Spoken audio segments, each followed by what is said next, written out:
لو عايز تتعلم UI UX ولسه مش عارف الفرق ما بينهم، أنا هاوفّر عليك اللخبطة. أهلًا بيكم في الحلقة التانية من UX بالمصري. مساء الخير، معاكم بسنت علي UI UX designer. في السلسلة دي أنا مش هاعلمك فيجما، أنا هاعلمك إزاي تفكر. الحلقة اللي فاتت اتكلمنا عن الUX وقلنا إن الUX ده تجربة المستخدم مع منتج أو شيء معين، يعني الرحلة بشكل عام. اليوزر هيدخل منين؟ إيه أول حاجة اليوزر هيعملها؟ هيخلص إمتى؟ هل الخطوات مفهومة بالنسبة له والّا لأ؟ طيب الUI بقى، الUI ده اختصار لحاجة اسمها الuser interface، يعني واجهة المستخدم. ده اللي المستخدم بيشوفه بعينه، يبتدي يتفاعل معاه فعلًا وينبهر بشكله، بالألوان، بالروح. بيعبّر عن الcomponents أو العناصر المرئية التفاعلية اللي المستخدمين بيتفاعلوا معاها بشكل مباشر، زي الأزرار، الicons، الصور، الخط.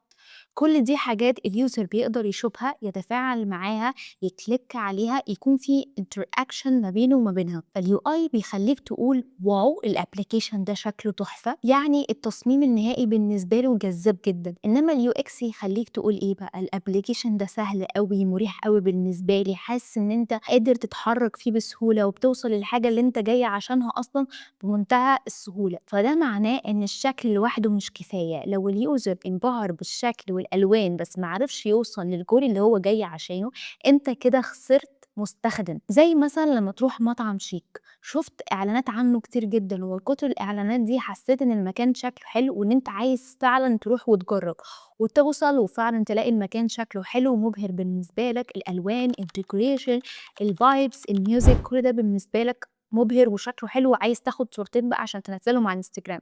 بس مجرد ما تبتدي ان انت تجرب فعلا اكسبيرينس في المطعم ده، تكتشف مثلا ان الاكل مش ألذ حاجه. لما جيت تقعد، ضهرك وجعك من قعده الكرسي، لان مثلا الكرسي واطي قوي والترابيزه عاليه جدا، او الترابيزه واطيه جدا والكرسي عالي جدا، فانت قاعد مش مرتاح. الاكل مش احسن حاجه، السيرفيس نفسها ما كانتش كويسه، حصل لك موقف وحش في المكان خلاك خلاص مش عايز تعيد التجربه في المكان ده تاني. نفس الحاجه لما تيجي تجرب ابلكيشن وتحس ان انت تايه في الابلكيشن ده، كان بالنسبه لك تجربته سيئه جدا، صعبه جدا، مش قادر ان انت تعمل حاجه اللي انت جاي عشانها، لانك اول ما دخلت الابلكيشن حسيت ان هو شكله كويس جدا بس الحاجه اللي انت جاي عشانها ما اتحققتش. فده معناه ايه؟ معناه ان اليو اكس واليو اي بيكملوا بعض. ودي كانت الحلقه الثانيه من يو اكس بالمصري، ولو لسه ما شفتش الحلقه الاولى ارجع لها واستنى الحلقه الجايه اللي هنتكلم فيها عن ايه هو اليوزر والتارجت اودينس.